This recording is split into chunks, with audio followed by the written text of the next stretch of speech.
What's the good word, Jets fans? It's your boy DKB here. The New York Jets media team has announced the third official interview completed for the next general manager of the New York Jets in Jim Nagy. And I'm loving this early list, by the way. I was a little concerned with some of the names that I was seeing. Of course, we're going to be connected to everybody, but it didn't really seem like there was much rhyme or reason. But I'm loving a lot of these outside of the box names that we're seeing pop up. I don't think that Nagy was on anybody's radar during any of the last month or two since we released Joe Douglas, but he serves as the current executive director of the Reese's Senior Bowl, one of the prime events of the offseason, probably just below the combine. And one of the draws for a guy like Jim Nagy doing this interview was the fact that he's so heavily entrenched in college scouting, stacking together the entire operation to make the Senior Bowl work, but really working with all 32 GMs, working with all scouting departments, and then, of course, working with all of these universities and their programs to figure out who are prospects that we're missing, who are some of the freaks on paper that need an opportunity to come here and be able to ball out. And really, they're searching every nook and cranny. No stone goes unturned with Jim Nagy here, and they've been able to turn out, I believe, over the last 4 drafts, at least 100 senior prospects that have been drafted each year. So awesome job by him. 2 tidbits here with him as well as one is just kind of a fun fact. He actually took over for Phil Savage, who's our interim GM right now, in serving in Joe Douglas's role. The other one is that he actually has no general manager experience whatsoever. Over 20 years within the league, or over 18 at least. He's been with the Seahawks, the Packers, the Patriots, and Chiefs. He's picked up, I believe it's 4 Super Bowl rings.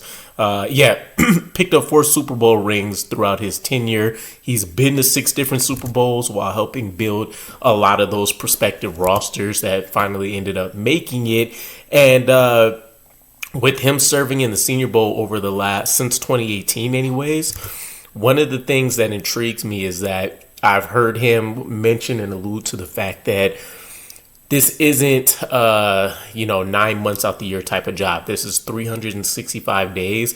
This is also always forward thinking. So not only is he worried about the best candidates that he can get for this year's current pool, but you see him already putting in work for 2 years in the future's worth of crop, right? Guys that he really expects to make it, guys that maybe do surprise returns, right? Like a Drew Aller, for example. So he would know best maybe than anybody else in the NFL or college what's making some of these guys tick, what really he's looking for, certain traits, different things of that nature, right? So I would expect from a drafting perspective that he is top tier. That might not ring true, but his experience and what he can pull from the Senior Bowl would get me really excited to see what kind of draft classes he can piece together.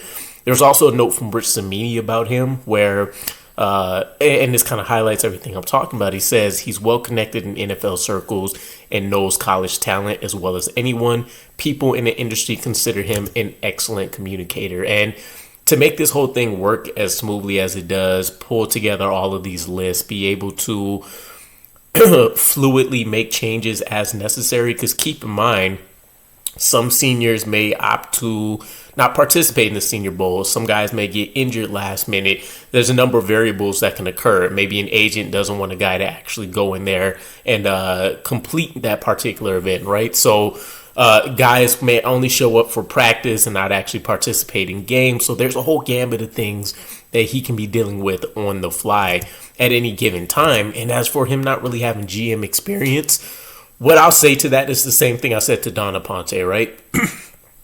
If you can get another couple key hires in place, he could potentially go the distance, right? I think when you look at those 2 candidates, for example, one of the things, or really any candidate here, right, is we kind of have this expectation in our mind always, CEOs, style trait, whether it's a head coach, whether it's a GM, whether it's, I don't know, any other position that you can name within the New York Jets organization. We want a guy that kind of has the expertise in being able to do everything That generally is not the case. I will take the guy who's an aficionado in one area and at least is solid in the others, but can get some guys particularly to fill those roles to help elevate and bump him up and keep him on track. So let me know what you guys ultimately think, though. Again, Jim Nagy, a name I'm surprised by, but super excited and thrilled to see. And I'd be curious to know kind of how each of these guys pan out versus the others. I don't know if we'll ever get those kind of details. But again, let me know what your guys' thoughts are, and I'll catch you again. Peace.